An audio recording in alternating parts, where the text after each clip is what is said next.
आदाब, नमस्कार। आप देख रहे हैं INN चैनल। मैं हूं शेख अहमद अली। इस न्यूज़ बुलेटिन में आइए नजर डालते हैं दिन भर की बड़ी खबरों पर। रियासती वजीर दाखिला महमूद अली ने कहा कि रियासत भर की वक्फ जायदादों की हिफाजत और गैर मजाज कब्जों के खिलाफ हुकूमत तेलंगाना संजीदा है। तेलंगाना हुकूमत किसी भी तरह के नाजायज कब्जों को बर्दाश्त नहीं करेगी। वजीर दाखिला ने महकमे पुलिस को हिदायत दी कि वक्फ अराजी की खरीदो फरोख्त करने वालों के खिलाफ सख्ती से कानूनी कार्रवाई करें और मस्जिद की तामीर में वक्फ बोर्ड हुक्काम का ताउन करें। अवाम से अपील की गई है कि वो सब्र तहम्मुल का मुजाहरा करें, हुकूमत तेलंगाना पर भरोसा रखें। शामिर पेट के याकूतपुर मौजू की शहीद कुतुब शाही मस्जिद का तामीराती काम शुरू किया गया है, जिसके लिए वक्फ बोर्ड ने 5 लाख रुपए जारी कर दिए हैं। रियासती वजीर दाखिला महमूद अली ने शामिर पेट के मोड़ चिंतला पल्ली मंडल के याकूतपुर देहात में कल पेश आए कुतुब शाही मस्जिद की शहादत के वाक़े पर सख्त नोट लिया। बाद अज़ां उन्होंने मुतल्लिका रेवेन्यू हुक्काम और मेडचल जिला कलेक्टर से तफसीली गुफ्तगू करते हुए अहकाम जारी किए हैं कि शहीद मस्जिद की तामीर के लिए फौरी इक़दाम किए जाएं, जिस पर मेडचल जिला कलेक्टर ने इस बात में जवाब दिया। बाद वजीर दाखिला ने वक्फ बोर्ड के चीफ एग्जीक्यूटिव ऑफिसर से फोन पर बात की। वक्फ बोर्ड के CEO ने कहा कि मस्जिद की शहादत और वक्फ जमीन पर कब्जा करने और उसकी खरीद और फरोख्त करने के इक़दाम के खिलाफ शामिरपेट पुलिस स्टेशन में एक FIR दर्ज करवाई गई है और मस्जिद की फिलफौर तामीर के लिए वक्फ बोर्ड से 5 लाख रुपए जारी किए गए हैं। उन्होंने मजीद वजाहत की कि वक्फ गैजेट 1989 के तहत मुतालिका वक्फ जायदाद 9.27 एकड़ रजिस्टर्ड वक्फ है, जिस पर गैर कानूनी तौर पर साल 2011 में खरीदो फरोख्त की गई थी। उसके खिलाफ सख्त कानूनी कार्रवाई शुरू की गई है। वजीर दाखिला महमूद अली ने कहा कि चीफ मिनिस्टर चंद्रशेखर राव वक्फ अराजियात की हिफाजत के लिए फिक्रमंद है। इसी वजह से उन्होंने वक्फ जायदादों पर नाजायज कब्जों और खरीदो फरोख्त के खिलाफ CBCID तहकीकात का ऐलान किया है। सदर चीन वक्फ बोर्ड मोहम्मद सलीम ने दावा किया कि दरगाह हुसैन शाह वली की 1654 एकड़ अराजी की दोबारा हुसूल के लिए वक्फ बोर्ड सुप्रीम कोर्ट की एक मुकम्मल बेंच पर दरख्वास्त दाखिल करेगी। इस मुकदमे में, जिसका कल सुप्रीम कोर्ट की डिवीजन बेंच ने फैसला देते हुए उस अराजी को सरकारी करार दिया है। सुप्रीम कोर्ट में इस मुकदमे के दौरान कुछ लापरवाही हमसे सरजद हुई है, लेकिन हम उसका अजाला करते हुए सुप्रीम कोर्ट के जरिए उस वक्फ अराजी को वापस हासिल करेंगे।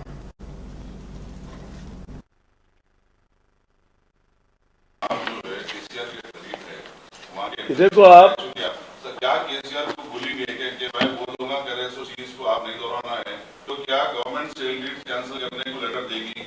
आप बराबर हम इधर सुनो, आप 1 मिनट आप सुनिए, ऑलरेडी फाइल करा के 500 से ज्यादा सेल डीड कैंसिल कराया, तो क्या इशू भी कराएंगे? क्या बराबर कराएंगे? बराबर 1 मिनट गौस भाई, जरा 1 मिनट, हम अपील को जाएंगे, बराबर जो है रिव्यू करेंगे सुप्रीम कोर्ट में। हम खामोश क्या हार गए बोल के बैठेंगे क्या? कह थी आप सालारे ओलिया को इसलिए मिल गया था, डिसमिस कर दिया था उन्हें। अब सालारे ओलिया की कितनी एकड़ है? 200 एकड़ जमीन है, वो इसलिए ला लिया हम सुप्रीम कोर्ट से ही लेके आए, फिर रिव्यू करके इसको भी रिव्यू करके लेके आ लेते। हम खामोश नहीं बैठते। आप बोल रहे होंगे मेरा टाइम हो जा रहा, 23 तारीख 24 तारीख तक है, 2 हफ्ते रहने दो, 1 दिन रहने दो। हमारे से जितना होता गवर्नमेंट की सपोर्ट लेके हम बराबर फॉलो करेंगे और हटने के बाद भी हम जो है ना CM साहब को बोल के हम ये चीज को जो है हासिल कराने की कोशिश करेंगे। और जो कंपोजिशन, जो बिल्डिंग वगैरह बना लिए, उसका कंपोजिशन जो है ना वक्फ बोर्ड का वैसा भी करेंगे। हम क्या खामोश बैठेंगे? रिव्यू करेंगे, इसको छोड़ेंगे नहीं हम। वक्फ प्रॉपर्टी RS वक्फ रहती क़यामत तक वक्फ रहती। बराबर आप 8 लाख करने से कैसे भी ना बचे, 500 से ज्यादा रजिस्ट्रेशन है कैंसिल करे। अब कल मस्जिद जो है डिमोलिश करे तो जो है ना कौन करे? गवर्नमेंट करी, वक्फ बोर्ड करा, मालूम ही नहीं है, नॉलेज में नहीं है। जैसा मालूम होते पेपरों में भी उल्टा सीधा लिख दिए कि केस भी बुक नहीं कराए हुए बोल के, या केस बुक कराए, केस की कॉपी है यहाँ पर। कल हमारा पूरा टास्क फोर्स टीम वक्फ बोर्ड की जाके हम लोग को फॉलो करके, CO फॉलो करे, मैं फॉलो करा करके जो है ना केस हम बुक कराए वहां पर, जो केस वालों के ऊपर वो लोग अरेस्ट वारंट है वो लोग, और वहां काम भी चालू करा दिया हम लोग वहां पर। समझे? अब ये क्या है? विनोद रेड्डी के ऊपर कराए, समझे? अब 2011 में कांग्रेस की गवर्नमेंट थी, वो लोग बेचे, अहमदुल्ला थे कौन थे उस टाइम पे, जो है वो लोग बेचे। बेचने के बाद में उन्हें और एक जना दूसरे को बेचा। बेचने के बाद में ये लोग जो है ना 3 दिन पहले बोले गए थे गंवालों को, तो गंवालों का काम है ना या वक्फ बोर्ड पे इत्तला करना। अगर तुम्हारी दम नहीं है वहां पर तो हमारे को बोले तो हमारी टीम जाती, हम जाते स्पॉट पे जाके रुकाते हम। समझे? अब हमको जहां भी मालूम है बने मस्जिद बोले तो 7 मस्जिदा खोले केसीआर साहब की गवर्नमेंट में, कौन किसकी गवर्नमेंट में, इंडिया में कौन खोला बोलो, समझे? अब मस्जिदा तोड़े बोल के पुकार रहे लोग, ये कांग्रेस। डायरेक्टर साहित्य श्रीनिवास राव ने कहा है कि रियासत में कोरोना की तीसरी लहर खत्म हो गई है और पाबंदियों की मजीद कोई जरूरत नहीं है। उन्होंने कहा कि वायरस को फैलने से रोकने के लिए तमाम इक़दाम की वजह से कोरोना के मामलात में कमी दर्ज की गई है। 23 जनवरी को कोरोना की तीसरी लहर उरूज पर थी और मुस्बित शरह 5% तक पहुंच गई थी, ताहम अब कोरोना के मामलात और अमवात में बतदरीज कमी दर्ज की गई है। मुस्बित शरह यानी पॉजिटिविटी रेट भी 2% से कम है। उन्होंने निशानदेही करते हुए कहा कि ऐसे अफराद जिन्होंने टीका लिया है उनको इस वायरस के कम मसाइल का सामना रहा। हाल ही में फीवर सर्वे भी किया गया जिसमें मेडिकल किट्स तकसीम किए गए, इससे काफ़ी फ़ायदा हुआ। उन्होंने अवाम से ख्वाहिश की कि वो कोरोना या उसकी नई शक्ल के खात्मे के बावजूद मोहतात रहें और प्रोटोकॉल पर अमल करें। मजीद इन्फेक्शन से बचने के लिए अवाम को प्रोटोकॉल की ज़रूरत है। उन्होंने कहा कि अवाम को चाहिए कि वो मास्क लगाएं, हाथों को जरासीम से पाक बनाएं और समाजी फासला बरकरार रखें। रियासती हुकूमत ने रियासत भर में इस वायरस से उसकी नई शक्ल को रोकने के लिए तमाम इक़दाम किए हैं। अजला में भी घर घर मुनक्किदा फीवर सर्वे कामयाब साबित हुआ है। Telangana state is concerned, third wave, which has started in the month of December on 28th. Now, today we can say that it has concluded in the state because the positivity or the number of cases has completely come down, wherein we have seen a highest positivity of more than 5%. Now it has come down to less than 2%. The number of cases also has come down to less than 1,000. In the coming next 1 week, the number will become in just hundreds, maybe less than 100. So, in view of the decreasing positivity and decreasing the absolute number of the positive cases, we can say that the second wave third wave has almost concluded in Telangana state. If you see the history of the last 2 years of this total 3 waves, so first wave almost we suffered for 8 months. अब नजर डालते हैं corona से जुड़े आंकड़ों पर। पिछले 24 घंटों में रियासत भर में 69,892 अफराद का कोविड का टेस्ट किया गया, जिसमें 1,061 अफराद मुस्बित पाए गए। इसी दौरान एक और फर्द की इस मुजी वायरस की वजह से मौत हो गई, जबकि पिछले 24 घंटों में 3,590 अफराद ने कोरोना को शिकस्त दी। रियासत में फिलहाल 21,470 अफराद का कोविड का इलाज जारी है। वज़ीर आज़म नरेंद्र मोदी ने मंगल के रोज राज्यसभा में आंध्र प्रदेश की तकसीम का मसला उठाया। उन्होंने कहा कि आंध्र प्रदेश को सियासी खुदगर्जी के लिए उजलत में तकसीम किया गया और तकसीम के लिए जो तरीक़ेकार इख्तियार किया गया वो दुरुस्त नहीं था। राज्यसभा में सदर जमहूरिया की तकरीर के लिए शुक्रिया अदा करने वाली खरारदाद पर बोलते हुए उन्होंने कांग्रेस पर तंज किया। माइक बंद कर दिए गए, मिर्च स्प्रे की गई, कोई डिस्कशन नहीं हुई। क्या यह तरीका ठीक था? क्या ये लोकतंत्र था? क्या अटल जी की सरकार ने भी 3 राज्य बनाए थे। राज्य बनाना हमने विरोध नहीं किया है, लेकिन तरीका क्या था? अटल जी ने 3 राज्य बनाए थे, छत्तीसगढ़, झारखंड, उत्तराखंड, लेकिन कोई तूफान नहीं आया, शांति से सारा निर्णय हुआ, सबने मिल बैठ करके निर्णय किया। आंध्र तेलंगाना भी हो सकता था, हम तेलंगाना के विरोधी नहीं है, साथ मिलकर के किया जा सकता है, लेकिन आपका अहंकार, सत्ता का नशा, उसने देश के अंदर इस कटुता पैदा की। और आज भी तेलंगाना और आंध्र के बीच में वो कटुता के बीच तेलंगाना का भी नुकसान कर रहे हैं, आंध्र का भी नुकसान कर रहे हैं, और आपको कोई राजनीतिक फायदा नहीं होगा। और हमें समझा रहे हैं आदरणीय सभापति जी, हम कोऑपरेटिव फेडरलिज्म के साथ साथ एक नए बदलाव की ओर चले और हमने कोऑपरेटिव कॉम्पिटिटिव फेडरलिज्म की बात कही है। हमारे राज्यों के बीच में विकास की स्पर्धा हो, तंत्र स्पर्धा हो, हम आगे बढ़ने की कोशिश करें। दल किसी का भी कोई राज क्यों ना करता हो, और उसको प्रोत्साहन देना हमारा काम है और हम दे रहे हैं। आदरणीय सभापति जी, मैं उदाहरण देना चाहता हूं। जीएसटी काउंसिल की रचना, जीएसटी काउंसिल की रचना अपने आप में भारत के सशक्त फेडरलिज्म के लिए एक उत्तम स्ट्रक्चर का नमूना है।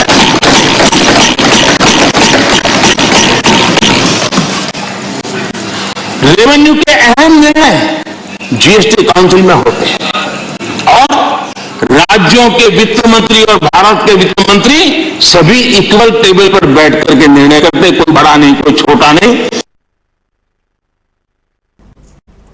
टीआरएस के रुकन राज्यसभा लिंगैया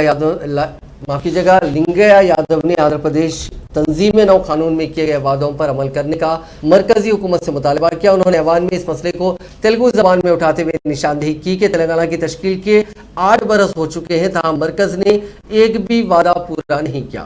दरियाए कृष्णा और गोदावरी के पानी की तकसीम के तनाजे के सिलसिले में ट्रिब्यूनल का हवाला देते हुए उन्होंने कहा कि इस मसले को भी हल नहीं किया गया। साथ ही रियासत के लिए बयारम स्टील प्लांट के क़याम को भी यकीनी नहीं बनाया गया। दिल्ली में तेलंगाना भवन की तामीर के लिए अराजी के अलॉटमेंट का काम भी नहीं हो पाया। रियासत में मरकज ने ट्राइबल यूनिवर्सिटी का भी क़याम अमल में नहीं लाया। एपी तंजीम नौ कानून के मुताबिक पसमानदा अजला को दी जाने वाली इमदाद भी रियासत को हुनूस फराहम नहीं की गई।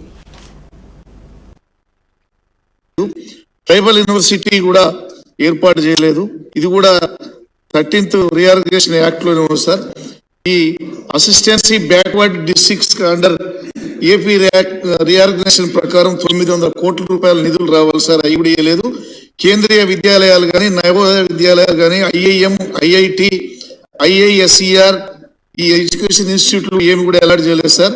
కాళేశ్వరం లాంటి భారీ ప్రాజెక్టు కూడా ఇంతవరకు జాతీయ హోదా కల్పలేదు సార్. ఈ సంవత్సరం బడ్జెట్ లో కూడా దురదృష్టం ఏంటంటే కేంద్ర ప్రభుత్వం మరి తెలంగాణ ప్రాంతానికి ఏ డిపార్ట్మెంట్ లో కూడా నిధులు ఇవ్వకపోవటం మోడీ సర్కార్ దురదృష్టం సార్. ఇంకా రాబోయే రోజుల్లోనైనా తెలంగాణ రీఆర్గనైజేషన్ యాక్ట్ ను అమలు చేయాలని చెప్పి తమ ద్వారా ప్రభుత్వాన్ని కోరుతున్నాం. మంచిది. ఏదో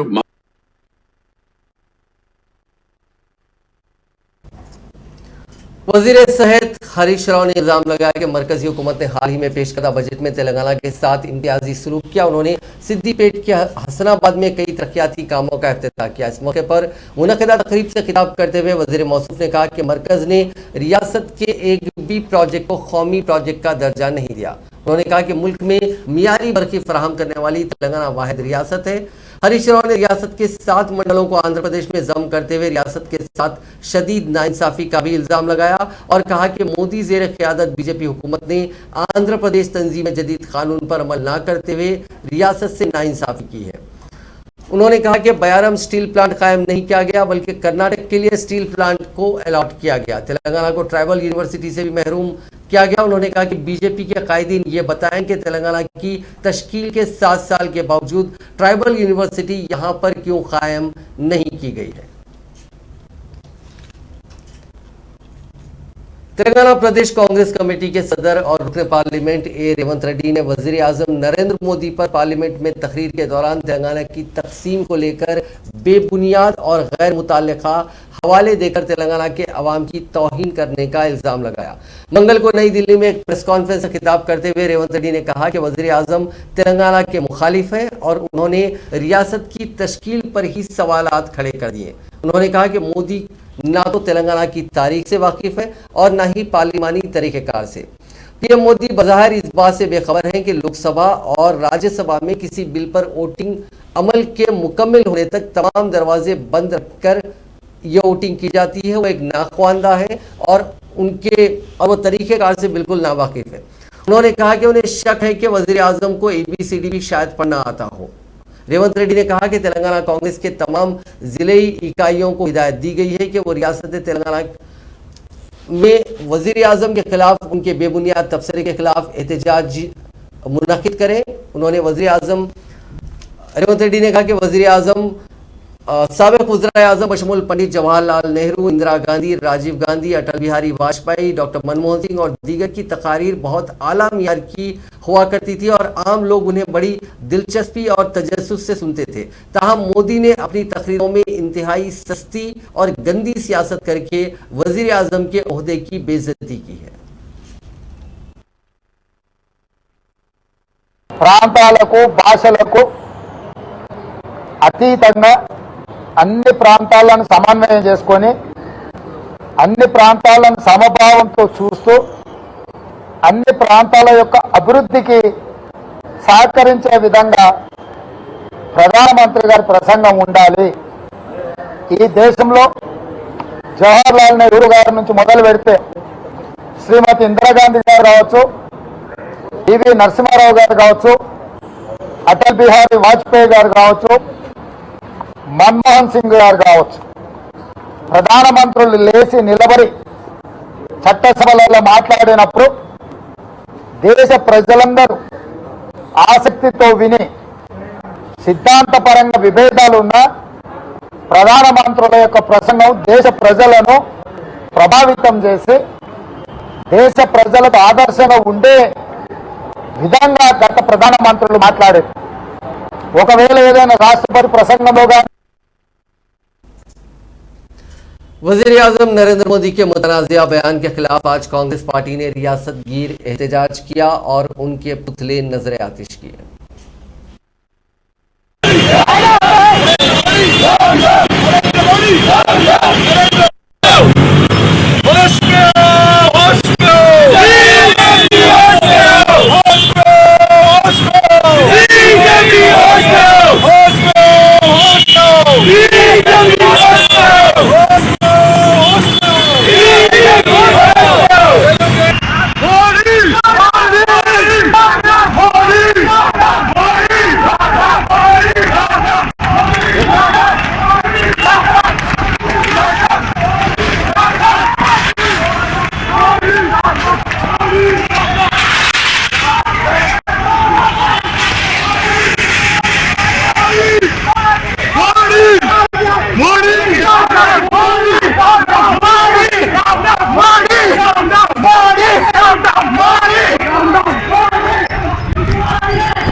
टीआरएस पार्टी ने वजीर आजम नरेंद्र मोदी की जानिब से आज राज्यसभा में तेलंगाना के खिलाफ किए गए रिमार्क्स की सख्त मजम्मत की और टीआरएस वुज़रा और पार्टी के मुख्तलिफ कायदीन ने अलहदा तौर पर प्रेस कॉन्फ्रेंस मुनक़िद करते हुए वजीर आजम मोदी को तेलंगाना का मुखालिफ करार दिया और कहा कि उन्होंने तेलंगाना अवाम की तौहीन की है।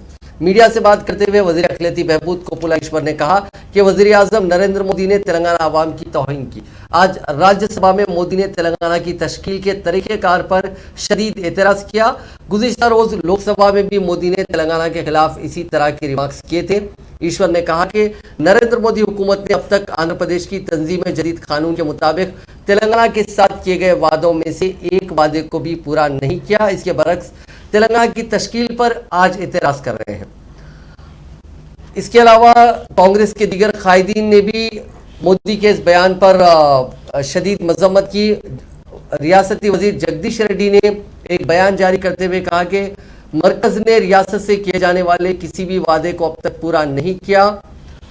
उन्होंने वजीर आजम के बयान पर वजाहत तलब की। उन्होंने अपने शदीद रद्द-ए-अमल का इजहार करते हुए कहा कि मोदी के बयान के पीछे एक बड़ी साजिश छुपी हुई है। उन्होंने कहा कि केसीआर हुकूमत ने तेलंगाना को मुल्क भर के लिए रोल मॉडल बनाया, मोदी उसे बर्दाश्त नहीं कर पा रहे हैं। इसी दौरान टीआरएस के रुकने काउंसिल व साबिक चेयरमैन कानून साज काउंसिल गुत्ता सुखेंदर रेड्डी ने भी राज्यसभा में तेलंगाना के खिलाफ वजीर आजम की जानिब से दिए गए बयान की शदीद मजम्मत की। टीआरएस के रुकने असेंबली जीवन रेड्डी ने भी वजीर आजम के बयान की मजम्मत की और कहा कि तेलंगाना की आवाम वजीर आजम की जानिब से की गई बेइज्जती को बर्दाश्त नहीं करेंगे। मिस्टर मोदी साहब उन्होंने बात करे पार्लियामेंट में, उसका ओरिजिनल स्टोरी तेलंगाना लोगों को मालूम हो गया। He is the against for Telangana, राज्यांग द्रोही बोल के मालूम हो गया। अभी जो तेलंगाना कैसा आया वो तेलंगाना इलीगल है बोल के बोला, पेपर्स पे मार के दरवाजा बंद करके सारे कैसा करना नहीं मालूम है वो बोल के कॉन्स्टिट्यूशन को रॉन्ग बोल के बोला। पार्लियामेंट में चर्चा हुआ, प्रजास्वाम्यबद्धंगा आया वो तेलंगाना, उसको अगेंस्ट बोल के 4.5 करोड़ का तेलंगाना लोगों का अगेंस्ट में बात करे मोदी साहब, इसलिए सारे तेलंगाना उसका ओरिजिनल स्टोरी मालूम हो गया। फिर बाद में अभी जो उन्होंने इसका ऊपर बात कर रहे, अभी बीजेपी वाला उसको जवाब देना, अगर जवाब नहीं दिया तो पंजाब में परसों मोदी साहब कैसा रुके वैसे तेलंगाना में पूरा तेलंगाना लोग रुक के उसका निरसन दिखा के फिर ये तेलंगाना जब से 1998 में तेलंगाना का एक तीर्माना करे बीजेपी, एक वोट से 2 स्टेट देता बोल के, फिर बाद में बहुत स्टेटमेंट दिया अगेंस्ट तेलंगाना। जब से लोगों को बोल रहा ये बीजेपी पार्टी है तेलंगाना अगेंस्ट है, ये बीजेपी पार्टी है तेलंगाना डेवलपमेंट का अगेंस्ट है, ये बीजेपी पार्टी है जो तेलंगाना में जो रेवेन्यू आ रहा पूरा हिंदुस्तान में पालने का पैसा जितना 4 राष्ट्र दे रहे उसमें हमारा तेलंगाना दे रहा, वो उसको हजम नहीं हो रहा। जो तेलंगाना का डेवलपमेंट हजम नहीं हो रहा। 1 करोड़ 2 लाख का मेट्रिक टन का जो पैडी आया वो हजम नहीं हो रहा। यहाँ का कालेश्वरम प्रोजेक्ट बनाया 1,20,000 करोड़ से, वो भी हजम नहीं हो रहा। तेलंगाना आए सो उन्होंने नहीं देखना चाह रहे। तेलंगाना आने के बाद में भी उन्होंने बहुत तकलीफ दिया। 7 मंडल 211 गांव को आंध्र प्रदेश में दे दिया और ये विद्युत प्रोजेक्ट को भी एक उधर आंध्र प्रदेश स्टेट को दे दिया, विच इज इलीगल। ऑर्डिनेंस निकाल के फिर तेलंगाना स्टेट इलेक्शन होने के बाद में इमीडिएटली हमारा को मेजॉरिटी आने के बाद में बगैर बोल के ये काम करा, हमको अगेंस्ट कर रहे। एपी रीऑर्गेनाइजेशन एक्ट में जो है चीज एक भी इन सालू नहीं करे, फिर आज भी पार्लियामेंट में ऐसा बात करना बड़ा बुरा बात है। ये इसको पूरा तेलंगाना लोग बहुत वो कर रहे, अगेंस्ट कर रहे और आगे समय में भी अगेंस्ट करते। फिर जो तेलंगाना से लफड़ा करे, केसीआर से लफड़ा करे, तो आज तक कोई भी नहीं बचा हिंदुस्तान में। अभी मोदी भी बीजेपी पार्टी भी नहीं बचता बोल के हम सोच रहे। Thank you. मिनिस्टर मोदी साहब उन्होंने बात करे पार्लियामेंट में, उसका ओरिजिनल स्टोरी तेलंगाना लोगों को मालूम हो गया। Is the against for Telangana, राज्यांग द्रोही बोल के मालूम हो गया। बीजेपी के रुकन असेंबली रघुनंदन राव ने आज टीआरएस और कांग्रेस पर इल्जाम लगाया कि वो वजीर आजम नरेंद्र मोदी के बयान को तोड़ मरोड़ कर पेश करते हुए आवाम को गुमराह करने की कोशिश कर रहे हैं। राष्ट्रपति प्रसंग के ऊपर धन्यवाद करने का अवसर पे जो प्रधानमंत्री जी ने बातचीत किया, वो प्रोसीजर के बारे में बात किया। जब भारतीय जनता पार्टी 3 नया स्टेट बनाया उस दिन पार्लियामेंट में कुछ गड़बड़ नहीं था। विभाजित राष्ट्र और नया तैयार होने वाला राष्ट्र 2 प्रांत के लोगों भी अच्छा तरीके से था। This is Bharatiya Janata party procedure.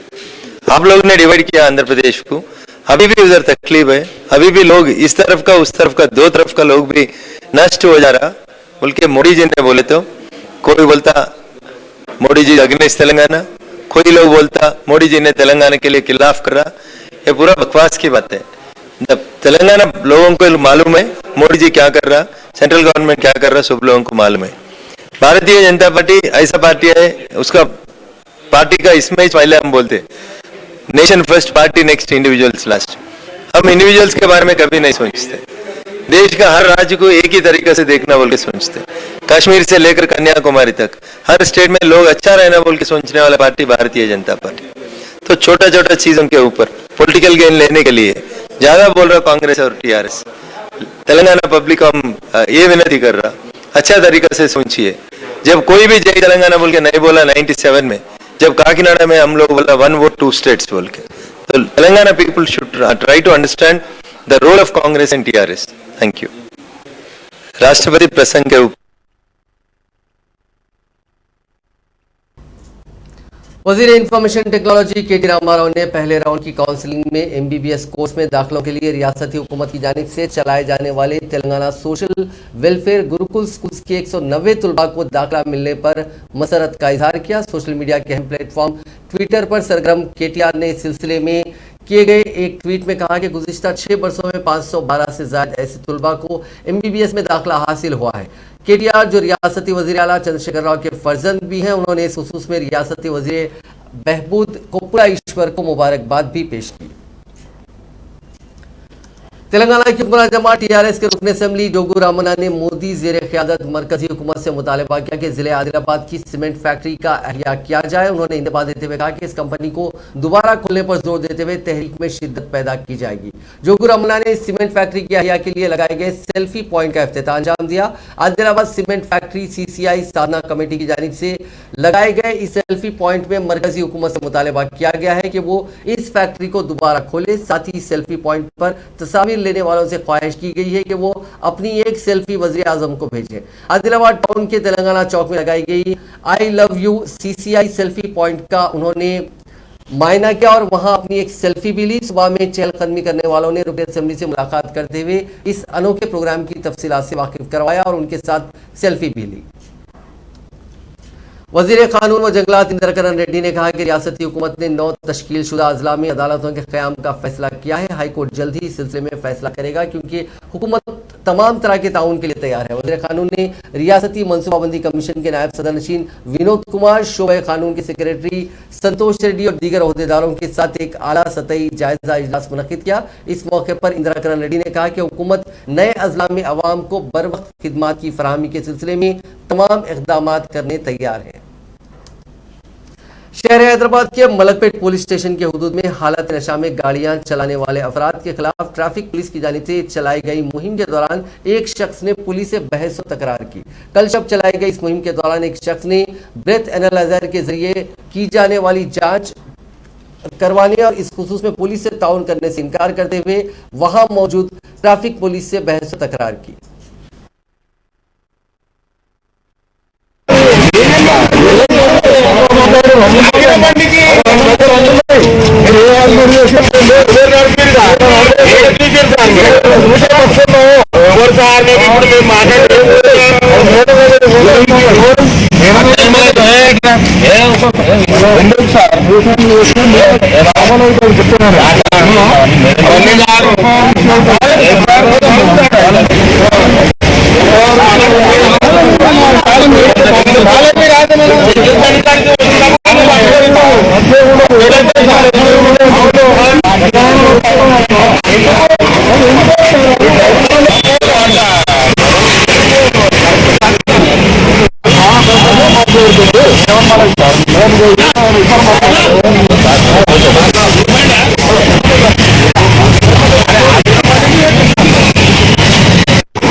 हम क्या कुछ करें क्या?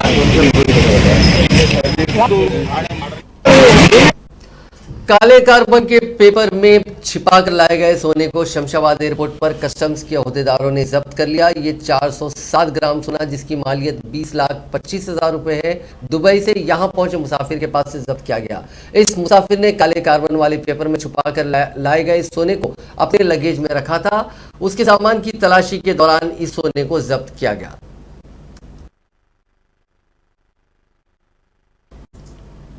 शहर हैदराबाद के नवाही इलाके में पेश आए सड़क हादसे में 2 अफराद हलाक और एक शख्स जख्मी हो गया। यह हादसा पेट बशीराबाद पुलिस स्टेशन के हुदूद में पेश आया। पुलिस ने बताया कि मेदक जिले के तुपरान के रहने वाले 48 साल अफसर फंक्शन हॉल में सजावट का काम करते हैं। वो सजावट के सामान के लिए मंगल की सुबह तुपरान जा रहे थे।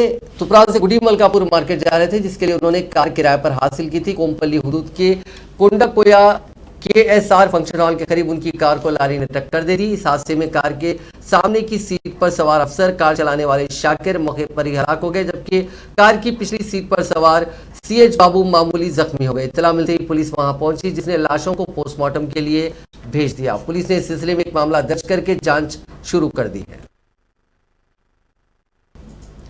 नाजरीन, इस न्यूज बुलेटिन में बस इतना ही। देखते रहिए INN चैनल।